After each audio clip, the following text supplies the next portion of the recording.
Hello, welcome to Mason's Critters. My name is Mason. Today I'm going to make a video making some salads for a few different types of animal. We're going to be making two salads for two different bearded dragons. One is healthy, the other is in rehab for malnutrition. I'm going to show some of the differences with that. We're also going to be making a salad for Hermann's Tortoise and a Uromastyx. I'm going to try to get footage of everybody enjoying their salads. The Uromastyx is a newer foster animal. He's quite skittish because he's likely, unfortunately, wild caught. So I'll try to get some footage of him, but I'm not sure if I'll be successful. Well, one of the dragons is my pet, the tortoise is my pet, and the bearded dragon is a long-term foster who was luckily quite calm already when he was put into my care, or brought into my care. He was a stray. I'm just gonna show you some tips and pointers on salad making and show you what I feed my animals and the variety I try to provide for them. All right, so we're gonna get into the salad making. I have my cutting board and my knife. I try to use wood to avoid microplastics and stuff as much as possible with my animals. This is the food bowl I'm using for my Hermann's Tortoise. It's made from slate. And then I've got 3 different food bowls for everybody else. These are just resin, and we are going to make some salads. So these animals all eat slightly different foods, but they also eat a lot of the same food. So I'm gonna be featuring some of that and showing some of the differences. I have some lentils over here. This is for the Uromastyx only. They are a type of species that in the wild they eat things like seeds, and you can feed them green lentils in captivity. And then also, of course, lots of fresh greens. Today I have some rainbow Swiss chard, collard greens, some cilantro, a radish, purple kale or red kale. I can't quite remember which it is, but it looks purple, so it might be purple or red kale. Some radicchio. This is not cabbage. I don't recommend giving cabbage, but this is just like a type of lettuce. Some baby bok choy and some red dandelion. If you can get organic, I highly recommend doing that. If you can't, just wash really thoroughly. I wash everything anyway just to be safe. But if you can't get organic, then definitely wash, like super wash, like triple wash, just to be safe. Normally I would be picking weeds outside as well, but it is winter time where I am and I don't have any weeds available. There's lots of snow on the ground, but normally I'd be including some flowers as well, but I just can't right now. So we're just doing grocery greens. We can start with a radish. This is not something I give super often. I try to give as much variety as I possibly can. So we'll just start with this, cut off that little end. All of my scraps I feed to my roaches and other feeder bugs to gut load them and offer more nutrition. And this is just going to be sliced thinly. This is mainly going to be for the bearded dragons and the Euro. Tortoises are not really the type of animal to eat a radish. At least not Hermann's tortoises. And this is, again, something very rare. I think I've only ever given them radish one other time, and I've had them for a few years now. But I saw them, and they were on sale, and I decided, why not? I'm not able to give as much variety as I normally would because it's winter, and I can't go out and pick a bunch of weeds for free. So I've got all of the sliced radish here, and the Uromastyx I'm fostering is quite small. He's a 4-year-old male, and he was reported to be stunted, unfortunately. So he likely wasn't given the right foods growing up. So for his, I'm just going to cut them up into smaller pieces so it's easier for him to eat.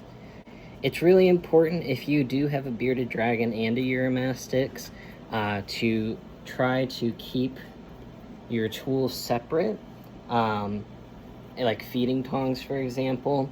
Bearded dragons have a bacteria in their mouth that is actually deadly to Uromastyx. Next up, we have the baby bok choy. I'm going to rip off a bigger piece for my tortoise, and then I'm just going to roll this up and slice it up. And on the Euros portion, I'm going to slice it up really small. He has been eating, thankfully. He ate like day one that I brought him home, which is awesome. You don't see that very often with newer fosters that are wild caught, especially, and just typically, you know, Euros are really skittish, high-strung animals, so for him to feel comfortable enough to eat is fantastic. Next is cilantro. My tortoise doesn't like cilantro, so I'm not going to give it to him, but this will be for everybody else. Cilantro is something I give a little bit more often. It is a safe feed, and I'm going to include that. I'm going to give some to the Euro as well. I don't really cut that up because it's already quite small. Next, we can do the dandelion. I'm going to cut off these stems and I'm going to give those to my feeder bugs. I'm going to give 2 uncut leaves to my tort. And then I'm going to slice these guys up. During the summertime, I never pay for dandelions. They grow for free outside.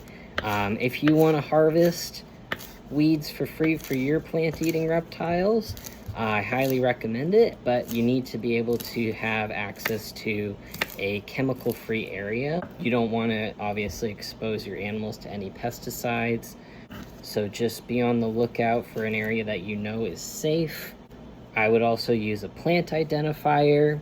You can use a book, or you can use like something like picture this that scans, like you take a picture and it identifies it for you. And then you can look it up on something like the tortoise table, which was designed for tortoises but can be applied to pretty much all plant-eating reptiles. And you can see if it's safe, it's moderate, sparingly, or a no feed.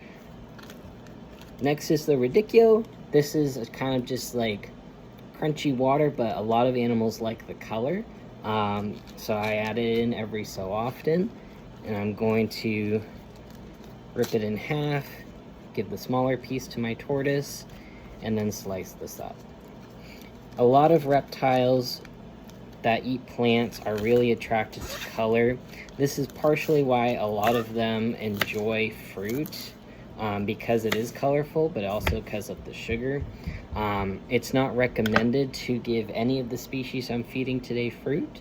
Bearded dragons, for example, they are not a fruit-eating species naturally. They don't eat it out in the wild, so it's not recommended to give it to them in captivity. They have acrodont teeth, meaning their teeth do not have roots. They're just fused to the jaw.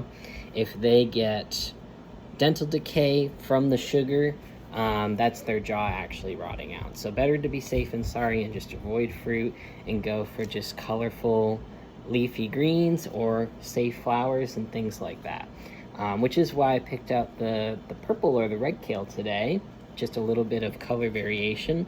Providing your reptiles as well with full spectrum LED light that's quality will also allow them to have access to better color vision. I'm going to give the smaller piece to my tortoise, and then I'm going to slice up this piece. Kale used to get a bad rap because it was believed to have really high oxalates. It has moderate oxalates, but it's pretty much equally high in calcium. So it's considered safe to give occasionally, and as long as you're giving a varied diet, it's perfectly safe to include, and it has a lot of other nutrients, so it's kind of encouraged to give, and a lot of bearded dragons and other plant-eating reptiles enjoy it. Next is the Swiss chard. This is something to give sparingly. I don't think I've ever given it to my animals. It's good for variety. It's safe to give once a month or once a couple months, so I'm going to give a small piece to my tortoise. He's never had it before, so he might be disgusted. He's kind of picky, and we will prep the rest for the other critters. Let's see how they feel about it. My pet bearded dragon, her name is Goobert, and she will eat pretty much anything, so I'm not too worried about her. But my foster dragon is a little bit more picky. Both were rescues, both incredibly emaciated and doing very poorly. But they have wildly different personalities, and they're both very enjoyable. I adore them both very much. And then a staple, collard greens. Pretty much all of my animals like collard greens, luckily. I'm going to give a big chunk to my tortoise, and then I am going to cut up the rest for everybody else. I do include part of the stem. I'm going to probably cut off this bigger piece, but the stem The crunch from the stem is really great for keeping their teeth clean, because like the scraping it as they crunch actually scrapes the plaque off the teeth, or at least helps them with it, which is great. So I'm going to cut that up for the dragons. And then I'm going to cut up a smaller piece into really small little pieces for the Euro. And I do have some leftovers, that's fine. More for my bugs.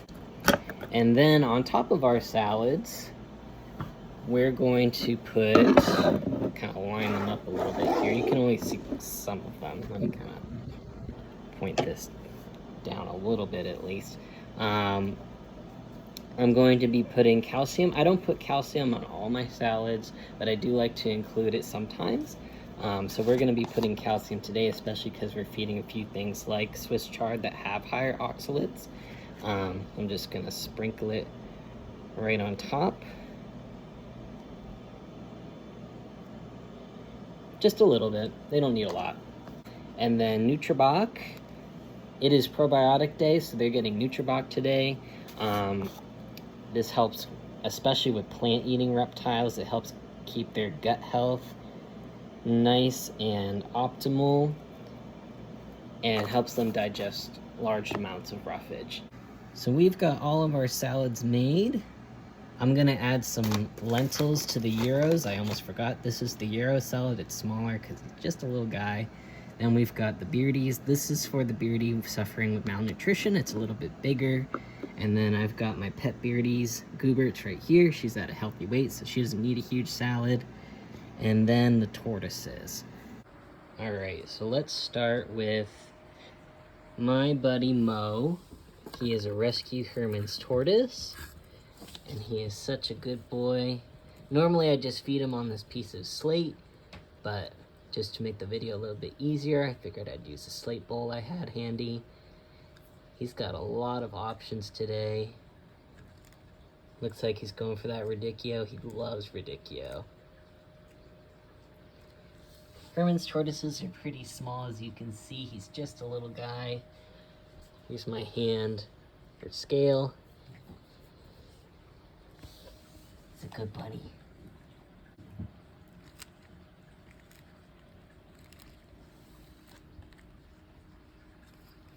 Getting into that kale. He does really like kale. He's been so annoyed with me lately. He wants the weeds. Sorry, buddy, it's winter time. But at least you get some dandelion greens and a lot of other good options.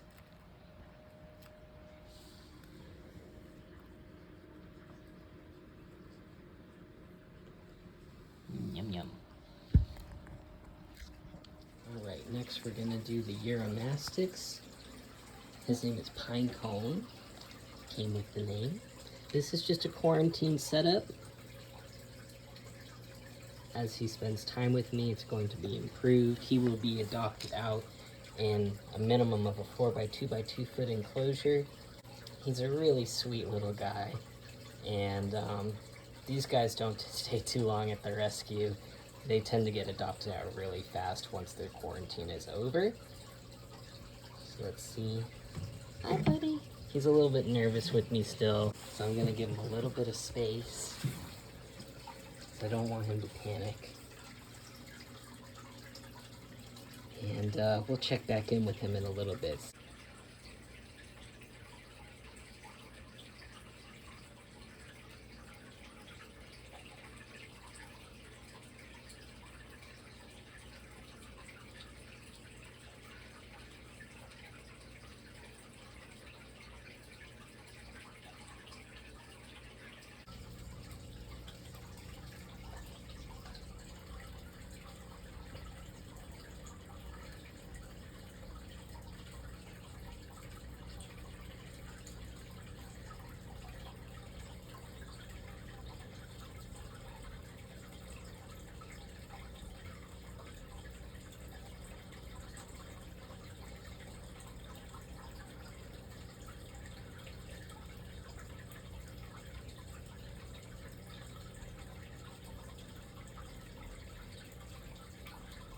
Next up is our rescue buddy. This is Sweet Potato. We suspect he was neglected for quite a long time and then thrown outside. He's been in my care for a little over 6 months. He's made a lot of progress. He still looks kind of rough, but he looked way, way, way rougher previously. He's a really good eater, thankfully. We just did blood work on him to check his levels. Luckily, all was well, other than slightly high levels of uric acid, which does unfortunately indicate kidney damage. I'm not super surprised. He was really dehydrated when we got him. All we can do is feed him some tasty salad and keep his hydration up and keep him on a good diet. How's that taste, buddy? He's a really good boy. Once he's ready to be adopted, he will make a great family pet. He's kind of got a funny personality. He's a little bit more reserved, but he has his silly moments. Do you want to try the kale?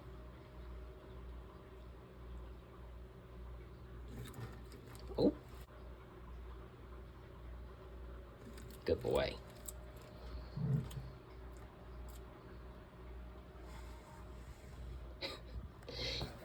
He's got a little snack for later hanging down there too. Alright, and finally we have Goobert, who as you can see is already crazed and ready. She kind of overreacts in a way, so I have to be a little bit careful here. She has poor eyesight, but she has fantastic enthusiasm. Yummy. She eats everything and anything, which is awesome. No worries about any picky eating. She eats all her salads. Yum yum.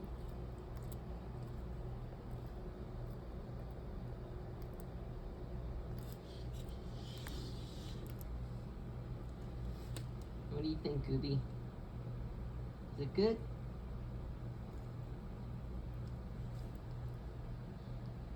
Would taste better with bug, huh, bug?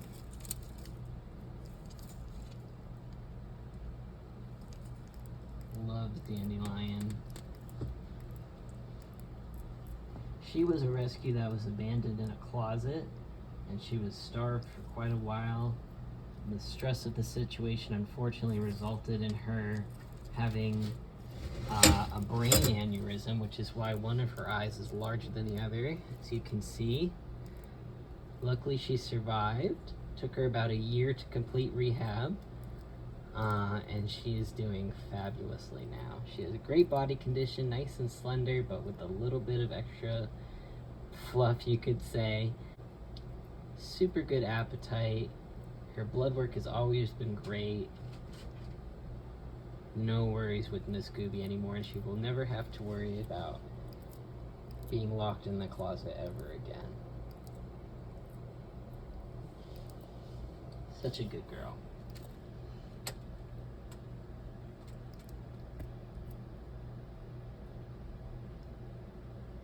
Alright, well, thanks for watching. I hope you enjoyed. I hope you've been inspired to maybe give your beardies or Euros or tortoises a little bit more variety in their diet. That was me dropping supplements, I'm sorry. These guys do best on a diet with as much variety as you can possibly give them. The Tortoise Table, again, is a fantastic resource for any keeper that has plant-eating species. It's a database full of different safe leafy greens, vegetables, flowers, weeds, anything like that. So check it out. Tell me what you feed your animals when you give them salads down below. And hopefully I'll see you in the next video. Thanks for watching.